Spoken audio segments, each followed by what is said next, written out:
Queridos irmãos e irmãs, louvado seja o nome do nosso Senhor Jesus Cristo. Para sempre seja louvado. E hoje nós temos então a oportunidade de podermos reunir para poder celebrar a festa do batismo do Senhor, encerrando o tempo a qual então nós celebrávamos, o tempo do Natal. Então hoje é o encerramento desse tempo do Natal, onde nós tivemos a oportunidade de poder então refletir sobre esse Deus que desce das alturas e vem habitar no meio de nós, nos apresentando então um caminho de vida e de salvação.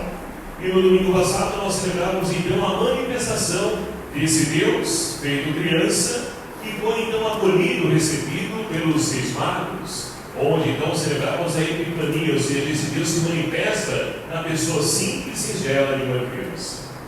E hoje então nós também temos e celebramos as mais variadas formas de Epifania, ou seja, de manifestação de Deus. Hoje nós celebramos então esse Deus que se manifesta através do batismo de João Batista. E tudo isso, meus queridos amados irmãos, para quê? Para poder mostrar para nós a importância e a riqueza que cada um de nós, batizados e batizadas, nós temos. E que muitas vezes nós então esquecemos ou não fazemos menção da importância, não temos, melhor dizendo, não temos ideia da tamanho da dimensão da riqueza que é o batismo para nós. Então hoje nós vamos então refletir sobre o batismo de Jesus, mas também lançando o olhar para o nosso batismo.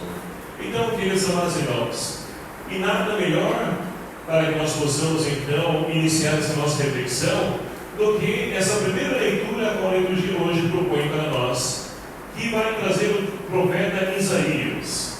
O profeta Isaías que hoje narrou para nós, nos falou de um servo sofredor. É esse servo escolhido, amado, acolhido por Deus. E olha só que interessante: eis o meu servo, eu recebo, ele é o meu eleito, nele se compraz a minha alma, pus meu espírito sobre ele.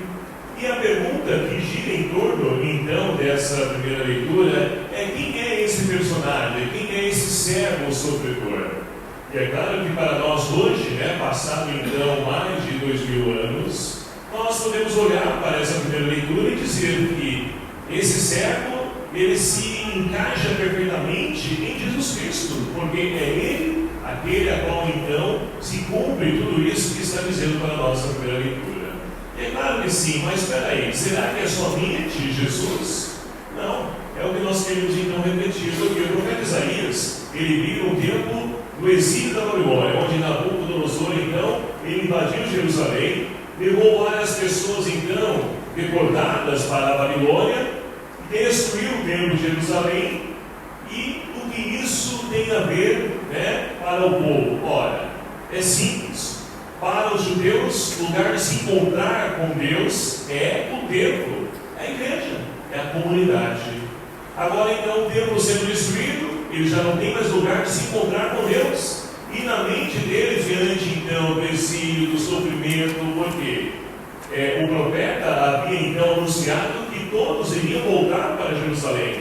Mas até então, passado tanto tempo, nada disso acontece, não muda nada, não transforma nada. E eles então começaram a pensar: Deus nos abandonou. E aí nós podemos então trazer essa primeira leitura para nós hoje. E nós podemos perceber que também hoje muitas pessoas se sentem abandonadas por Deus. Mas Senhor, por que esse desemprego? Por que essa doença? Por que o Senhor levou esse meu ente querido? Por que isso? Por que aquilo outro? Tantas situações de dificuldade nós passamos, e muitas vezes parece que Deus esqueceu da gente, ou não. Tem muitas pessoas que rezam, e muitas vezes a pessoa então chega a se cansar porque diz: não vou mais rezar, porque parece que Deus não ouve minha oração. Então muitas pessoas de hoje também perderam a esperança. E aí aproveito também o gancho para podermos situar, porque nós estamos vivendo esse ano santo da graça de Deus, o ano da esperança. O Papa Francisco então nos deu a oportunidade nesse ano de podermos então fazer memória da encarnação do Verbo de Deus, ou seja, um Deus que então veio cumprir a sua promessa e veio habitar no meio de nós para poder então nos trazer salvação e principalmente renovar a nossa esperança. Porque muitas vezes as situações adversas da nossa vida roubam essa nossa esperança ou ofuscam ela no meio de nós, e nós vivemos então com pessoas sem direção. Quantas pessoas nós encontramos no dia de hoje que vivem dessa forma, dessa maneira? Acabamos de entrar no ano de 2025, passou lá nos primeiros dias, desejo de paz, de alegria, até tinha um desejo, até colou ali no seu coração a esperança, mas passar uma semana não mudou nada, a pessoa já está novamente, perdeu a esperança. Então, meus queridos amados irmãos, o tema proposto pela Lição da Esperança: a esperança não decepciona, porque o amor de Deus foi derramado em nossos corações pelo Espírito Santo. Então é preciso renovar a esperança, não podemos perder, porque a esperança é que dá sentido, que fundamenta a nossa fé. E uma pessoa sem esperança é uma pessoa sem fé, e uma pessoa sem fé é uma pessoa sem vida. E quantas pessoas sem vida nós temos encontrado por aí, que nós podemos dizer o seguinte: são pessoas mortas vivas, porque perderam a alegria da vida. Então o profeta hoje vem também falar para nós que Deus então vai enviar o seu servo, já enviou vários servos, no caso do profeta Isaías, enviou vários profetas, e depois vai enviar Ciro, que foi o rei, que assumiu então ali Jerusalém, e devolveu todas as pessoas, ou seja, ele concedeu a graça de todos poderem voltar para Jerusalém, para poder recomeçar e construir a sua vida. E muitas vezes nós não enxergamos o agir de Deus em nosso meio, porque para nós, Deus, a ação de Deus é grandes milagres, é Deus vindo falar conosco, e não é assim.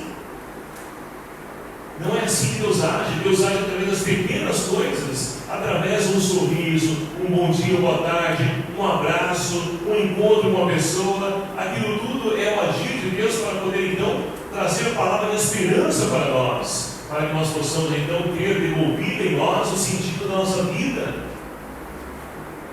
Então, o profeta hoje se faz presente também em nossos dias para poder nos dar essa oportunidade de poder resgatar essa esperança, porque esse servo sempre vem e E no momento oportuno, com certeza, Deus fará presente na sua vida. Não sei o que você vive, o que você viveu, o que você está passando, mas no tempo oportuno, a graça de Deus fará presente na sua vida. Agora, quanto a nós, compete o quê? Perseverar. E falar hoje em dia em perseverança está um grande desafio para nós, porque vivemos um mundo imediatista, né? Onde quer tudo no estalar de dedos.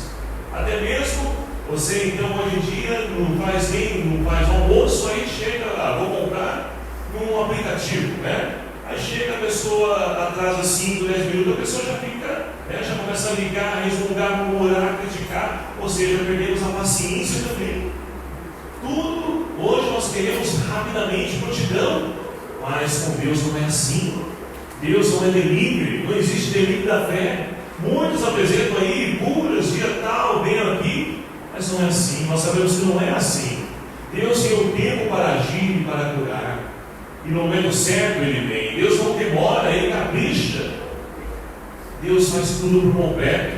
Agora nós precisamos perseverar e acreditar, confiar. É esse o convite a qual então o salmista hoje convida a cada um de nós. Olha só, que o Senhor abençoe com a paz o seu povo. A paz, meus queridos amados irmãos, não é somente a ausência de guerra, de violência, não. A paz é vida completa, é vida por inteiro, é a vida de felicidade que o Senhor tem para nós. Então nós buscamos isso, mas devemos perseverar em pedir, fazendo a nossa parte. Porque não adianta também a gente pedir e se eu não faço a minha parte, como que a graça acontece? Como que a graça acontece, né? Você, por exemplo, você quer um emprego. Eu quero começar no ano de 2025 um emprego bom. Mas espera aí, você preparou aquele currículo, né? Ajeitou o seu currículo, distribuiu, pediu para as pessoas que você tem contato para poder estar apresentando na empresa, tem acordado de manhã indo por aí, né? Em alguns lugares que permite essa oportunidade de poder então apresentar uma vaga. Tem feito sua parte? Não, a pessoa não acorda cedo, somente fica lá, eu falei com o fulano, e pede para Deus, mas não faz a parte dele. Ora, se a gente não faz a nossa parte, Deus respeita, porque é sinal que nós não queremos. E se nós não queremos, Deus não vai Ele atravessar a nossa liberdade de escolha, de não querer trabalhar. Então percebe que muitas vezes a gente atribui a outros algo que a atitude inicial, principal, está em nós. Então é preciso que nós sejamos agentes de transformação. E por que estou dizendo isso? Ora, porque no dia do nosso batismo nós assumimos este compromisso de podermos então ser agentes de transformação no mundo. Mas eu não busco transformar a minha vida, mudar a minha vida, como eu vou convencer alguém se nem eu estou convencido disso? Então eu preciso fazer a nossa parte, o nosso papel, porque e qual que é a missão de todo batizado e batizada? Aí já aproveito e pego como gancho a segunda leitura de hoje, livro do Atos dos Apóstolos. Olha só, Pedro, primeiramente, ele tomou uma palavra e diz: olha, agora eu compreendo que Deus é o Deus de todos. Deus não é somente um Deus aqui nessa comunidade, é o Deus de todos, é um Deus que veio para todos. E olha só, ele não faz distinção de pessoas. Pelo contrário, ele aceita que no tempo e pratica a justiça, aquela pessoa de boa vontade, que quer mudar, que quer transformar, e não se omite diante das suas possibilidades de transformação, aquilo que ela pode ser feito, aquilo que ela tem para fazer, não se omite diante disso, não atribui a outros aquilo que começa por ela. Então, Pedro vai dizer o seguinte, olha, e aí ele vai começar a pregar dizendo, Jesus, aquele enviado de Deus, o nosso Salvador, ele veio ao mundo, passou pelo mundo fazendo o bem e curando a todos. E aqui está onde eu queria chegar.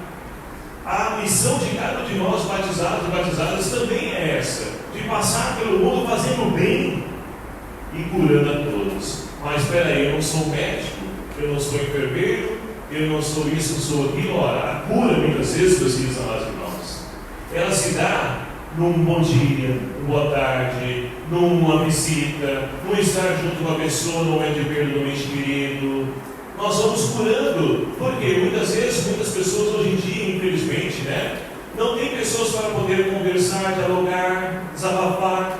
E quando ele encontra alguém que empresta o seu ouvido para poder, ao menos, escutá-la, aquilo já sai para fora e a pessoa sai de lá renovada. Não é assim quando nós, então, realizamos uma boa confissão? A gente chega lá diante do Padre, apresenta os nossos pecados, recebemos a absolvição, cumprimos a nossa penitência, e você sai dali parece que até mais leve, flutuando. É a cura de Deus agindo em nós. Então, a cura não é somente através de dedicação, cura física, também temos a cura espiritual. E quantas pessoas de hoje necessitam dessa cura do Espírito e não percebem? Porque para a cura física, eu estou com febre, eu estou com dor aqui, dor ali, eu tomo essa medicação, mas espera aí. E quando a dor espiritual, quando eu sei que eu sou então ali doente espiritualmente falando, eu preciso trabalhar também isso, para que eu possa continuar a passar meu mundo, e onde quer que eu passe, não seja mais um no mundo a reclamar, a murmurar, a xingar, a criticar, a falar mal da vida do outro, mas seja um que seja aquele que dá esperança para as pessoas. E onde a pessoa está falando mal do outro, mas espera aí, por que ela fez isso? Será que então essa pessoa não tem uma oportunidade de mudar? Será que eu cheguei para ela, apresentei para ela, porque muitas vezes a pessoa age errado e não tem consciência do seu erro? É preciso alguém para poder então falar para ela: olha, você está falando assim, mas espera aí, e se você fizer de outro jeito, dessa forma, eu não acho que não é legal, né? E se você fizer um outro caminho? Pode ser, olha, não tinha pensado nisso. E a gente então muda as coisas. Então percebe que o agir de Deus é através das pequenas coisas, e muitas vezes nós imaginamos nas coisas grandes. Olha só, o Evangelho de hoje narra para nós então Lucas, dizendo o seguinte: as pessoas no tempo de Jesus estavam ansiosas pela vinda do Salvador, com o cumprimento da promessa de Deus. E ali começa então a aparecer um personagem chamado João Batista, que então chamando as pessoas, cutucando a vida das pessoas, falando das pessoas que precisam de conversão, mudança de vida, batizando as pessoas, e muitos então começam a se questionar interiormente: será que ele é o judeu Messias? Será que ele é o Cristo, o enviado de Deus, então, que nós estamos aguardando? Mas ele então sabe se colocar no seu lugar. João Batista vai dizer o seguinte: olha só, eu não sou quem vocês estão pensando, eu sou apenas aquele que veio preparar o caminho para ele, porque quem vocês estão esperando, esse vai batizar então, olha só, que então Lucas vai dizer aqui, ó, ele vos batizará no Espírito Santo e no fogo, porque eu não sou digno nem desamarrar a correia de suas sandálias. Então João Batista é aquele que sabe se colocar no seu lugar. Ele aponta para o Cristo como o Redentor e o Salvador. Enquanto então João estava batizando as pessoas, Jesus também batiza. Mas por que Jesus batizou? Ele precisava ser batizado? É claro que não, né? Mas ele quer também ser um conosco. Ele quer viver em tudo aquilo, com exceção do pecado, né? A carta aos Hebreus vai dizer. Mas ele viveu em tudo para poder conhecer os nossos problemas, nossas dificuldades, nossas dores, nossos sofrimentos, as nossas necessidades. Em tudo ele se fez presente para poder conhecer nós enquanto seres humanos. E aí então ele foi batizado, e olha que bonito, né? Enquanto rezava a oração, meus queridos amados irmãos, ela é fundamental na nossa vida. O Evangelho de São Lucas, que nós vamos acompanhar no decorrer desse ano, ele é fundamental, né? Porque apresenta várias vezes Jesus em oração. Jesus, sendo Deus, rezava. Imagine nós que não somos, né? Que vamos rezar ainda mais, para poder ouvir o Pai, para poder saber a vontade de Deus. Porque como nós vamos então ser fiel à oração do Pai Nosso, né? Se nós então não temos a oração, não ouvimos a vontade do Pai, né? Fazer a nossa vontade, não, é a vontade de Deus que deve ser feita na nossa vida. Então a oração é fundamental na nossa vida, né? E olha só, Jesus rezando, porque ele quer ouvir, estar em comunhão com o Pai, em intimidade com o Pai. E aí então o céu se abriu, o Espírito Santo desceu sobre ele, esse mesmo Espírito que mora em cada um de nós. E também nós recebemos o nosso batismo. Ele é a força de Deus em nós para podermos mover. Mas olha só, quando o Espírito Santo desceu, de forma visível como bomba, do céu veio a voz que dizia: tu és o meu filho amado, em ti ponho o meu bem-querer. Então aqui a Trindade se apresenta, né? Para poder então mostrar que Deus ele está presente, o Pai, o Filho e o Espírito Santo, para poder nos ajudar a também percorrer esse caminho, para que nós também possamos passar pelo mundo fazendo bem e cuidando a todos, para que nós possamos ser agente de transformação no mundo, para que nós possamos ser também esse servo servidor da primeira leitura. E assim, meus queridos amados irmãos, para que então nós possamos receber a bênção de Deus e a paz que todos nós buscamos e queremos para a nossa vida, mas é preciso então nós construirmos essa paz. E tudo isso depende de cada um de nós batizados e batizadas. Para que nós possamos então transformar essa realidade, é preciso então que nós abramos a ação de Deus e tenhamos coragem, porque hoje em dia muitas pessoas não querem, mas espera aí, aquela pessoa está agindo mal ali no meu trabalho, se eu falar para ela, ela vai fechar a cara, vai vir e depois com chacota, com fofoca falando de mim, eu não quero me dispor com ninguém, mas espera aí nós vamos estar sendo omissos, aí nós não podemos também criticar a ação do outro, porque nós estamos mudando, buscamos mudar a vida do outro. Muitas vezes é fácil, criticar uma pessoa que mata, que faz isso, aquilo, outro, coisas horríveis que nós temos presenciado. Mas será que teve alguém que teve coragem de ir lá para apresentar Jesus Cristo para ela?